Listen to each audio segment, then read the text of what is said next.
I need everybody just to stop and calm down.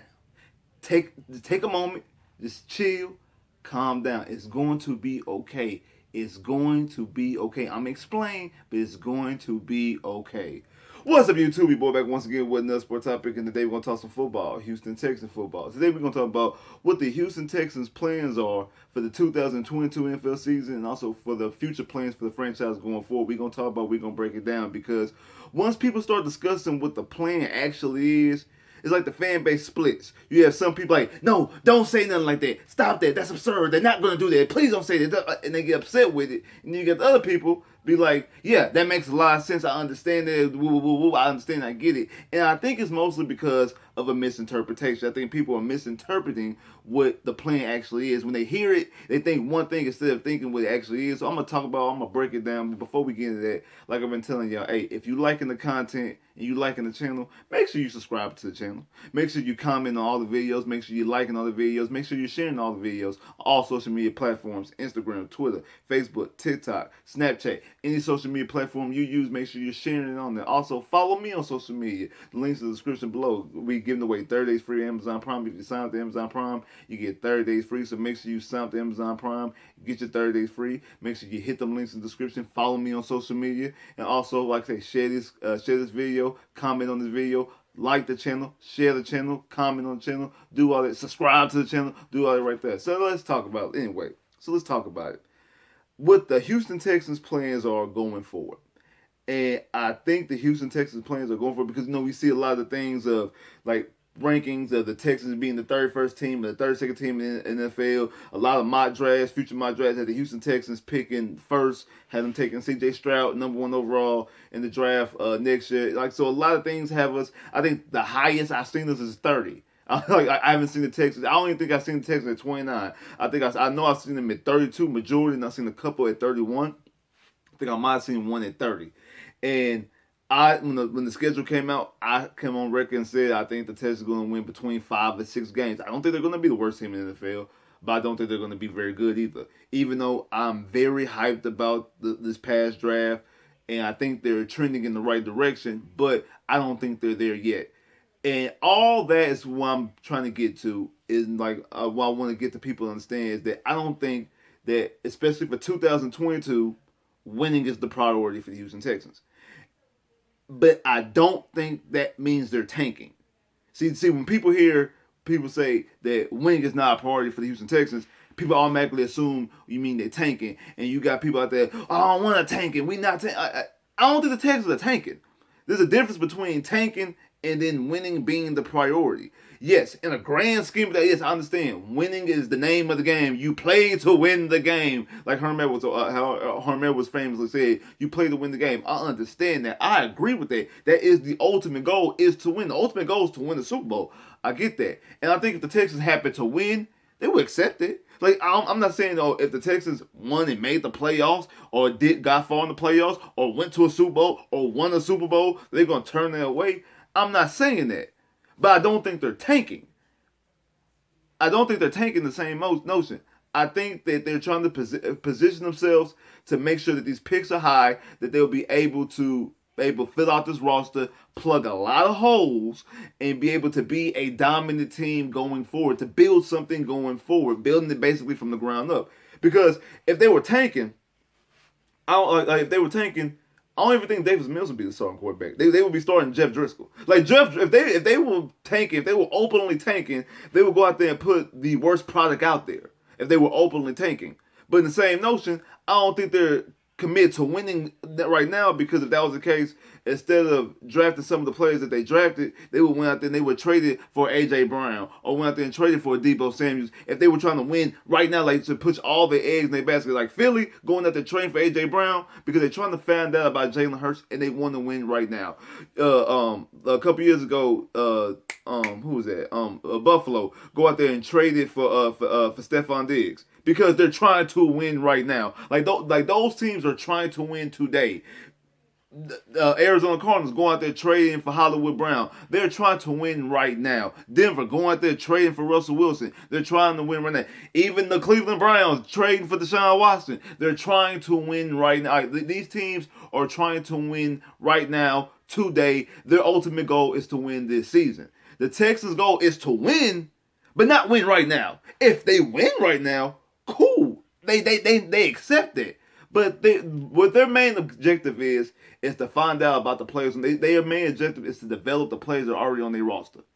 They want to develop the Jonathan Grenards and the Lopez and the Roy Lopez's. They want to develop Stingley Jr. They want to develop Jalen Petrie. They want to develop Nico Collins.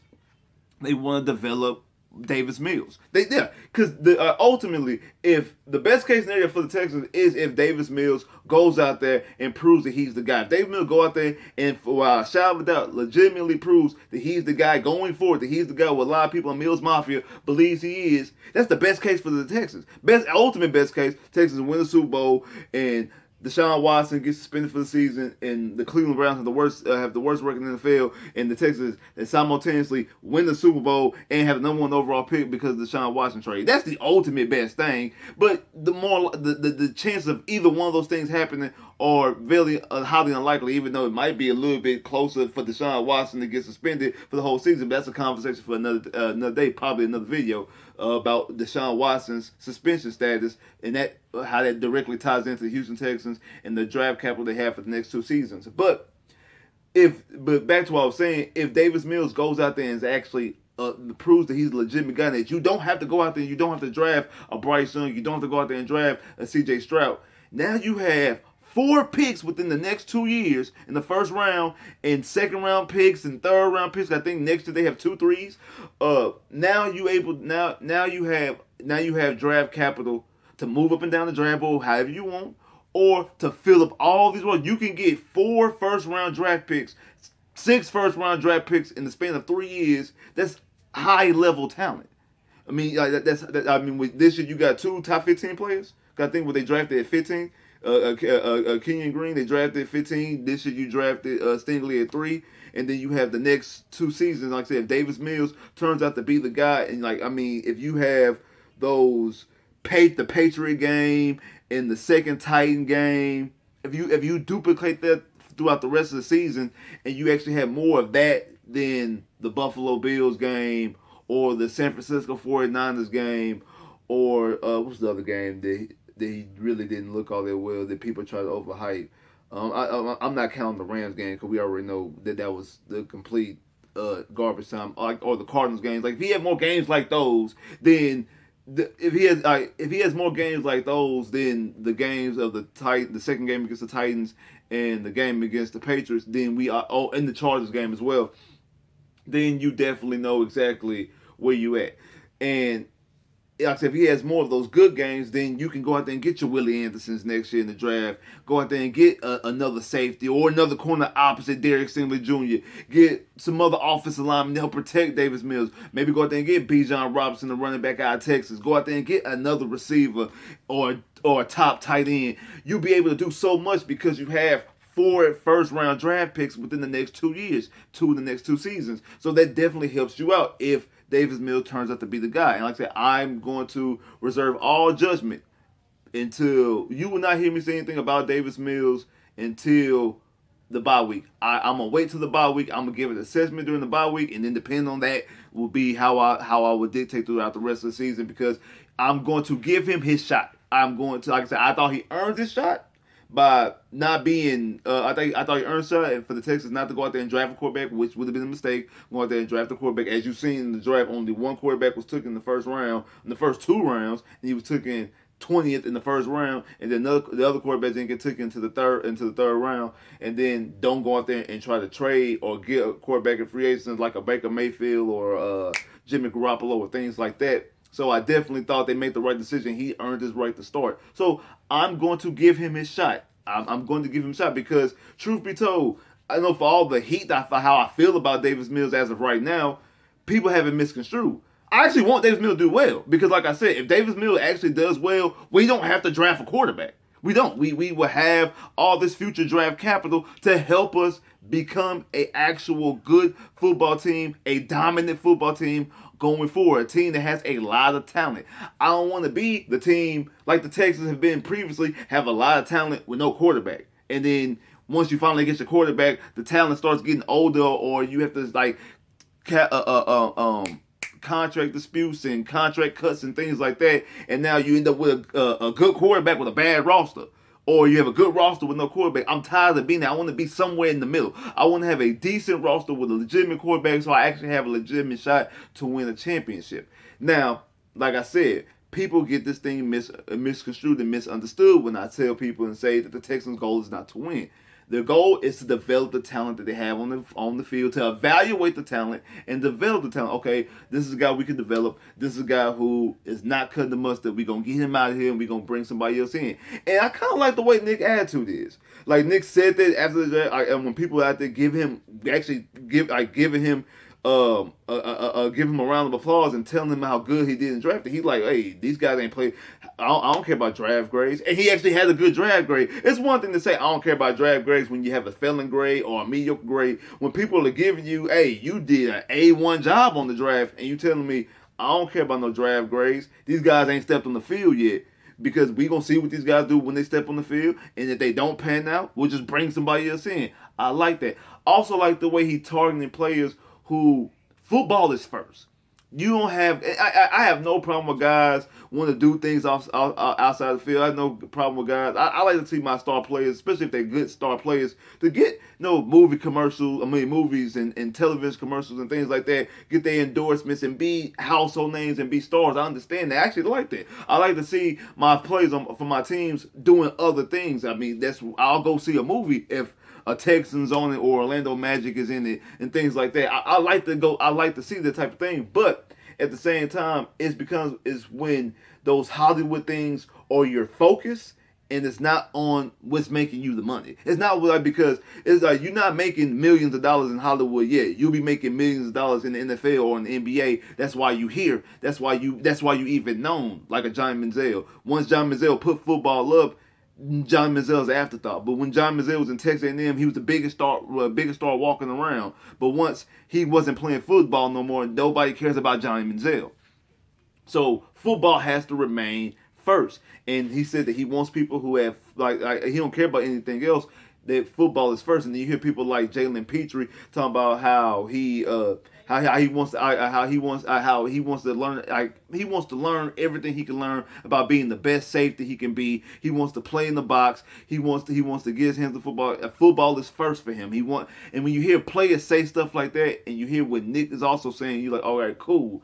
It makes sense. Those are the type of guys that they're targeting. They are out there targeting those type of guys, and I like that. I like that a whole lot. I like that a whole lot, and it shows the focus and shows exactly what we're trying to do. I know we kind of had that with Bill O'Brien, the whole Bill O'Brien stance, but this one seems more genuine. With Bill O'Brien, it seemed more so like he was a dictator, and it was his way of the highway. And even though you had guys who were star level guys like your Hopkins and your Deshaun Watson and things like that, and your JJs, and those guys let football be first, and they had other stuff going on, but they were still doing what they were doing. I mean, you had JJ coming back from injuries and still winning Defensive Player of the Year and being All Pros. I think in 2018 he was a first team All Pro on two forms of defenses.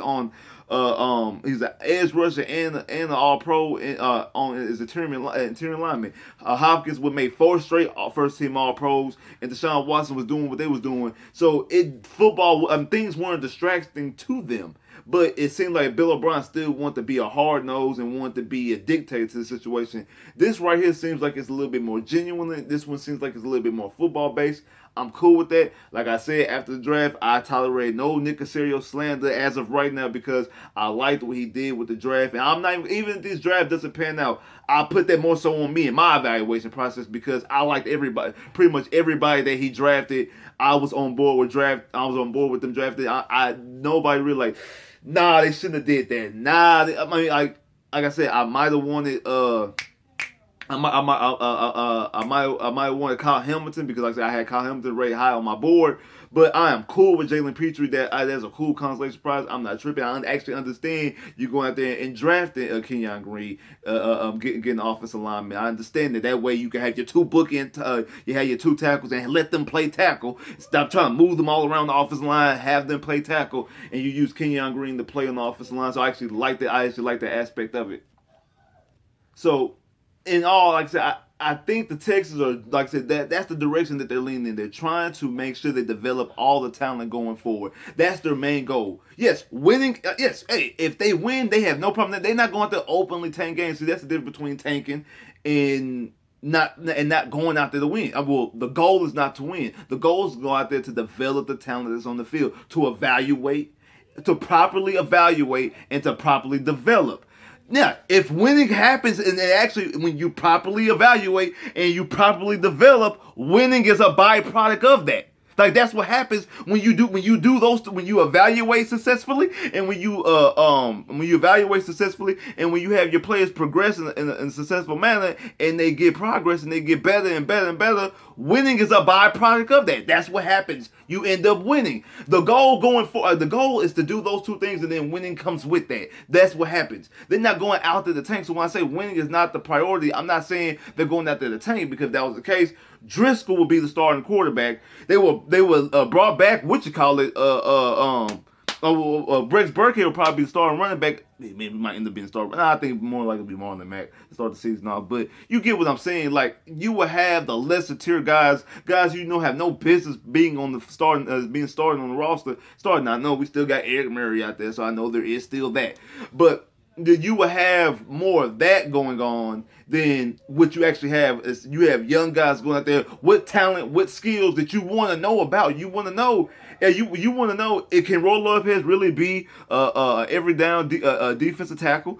Can Ross Blacklight actually be somebody legitimately? Can Tyus Howard actually be a legitimate starting right tackle? Can Jonathan Gennard be an actual edge rusher? Can he be your guy who gets you 10 plus sacks every year? Things like that. Like then obviously about Darius Steen Jr. and Petrie and the guys you drafted in this class. You want to see exactly what these guys have. Most importantly, you want to know about Davis Mills. So you want to see what these guys actually have. So that's what the goal and the plan is going into the season and going into the future seasons. It actually is going to be a spinoff of what happens this season. It all depends on what happens in 2022. If you find out that Davis Mills is a guy, like I said, you'll draft accordingly. If you find out that Davis Mills is not the guy, you'll draft accordingly. And your next couple seasons will be a byproduct of what happens off of this season. It's very simple. So for everybody to be up in the uproar and get mad when people say that winning is not the goal, winning is not the goal. If they win, cool. But if they don't, they really not tripping. Because their main goal, their main objective of this season right here in 2022, the 2022 Houston Texans' main goal is to evaluate the talent on the field and to get them to develop. And if you evaluate properly and they develop properly, winning is a byproduct of that.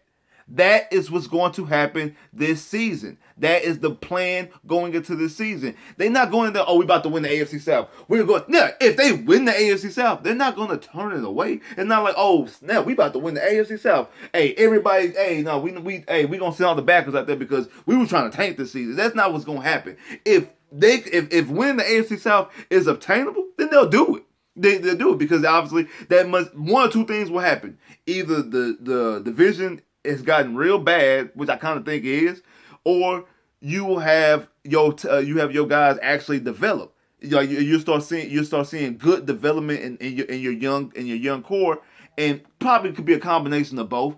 If you're at the point towards the end of the season, week 15, 16, 17, 18, that you'll be able to, you see that you potentially can win the AFC South. Now, the worst part of that would be if it'll be like a 2016 season when your defense is winning and your quarterback ain't playing good, but the division's so bad you still won the division, like they did with Brock Osweiler, or in 15 what they did with Brian Hoyer. Like that would be like because then now you can't draft a quarterback because you're kind of far back, but then again you do have multiple draft picks so you can jump up.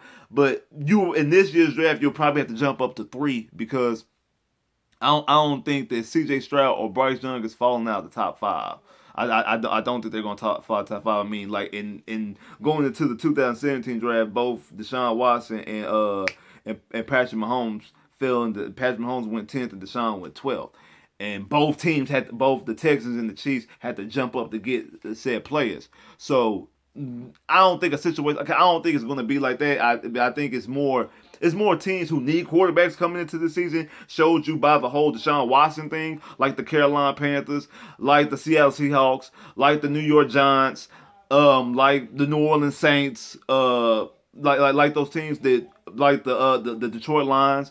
Those teams are going to be able to try to jump into that mix and try to get a quarterback. So you do have to be drafting top 5, top 3, really, like a top 3 to guarantee yourself a quarterback, and maybe even not. I mean, obviously, the only way to really guarantee yourself a quarterback is to have the first 2 picks, one of the first 2 picks. But that's if that's the actual plan. Like I said, you'll see exactly what's going to happen, and I think the Texans will know.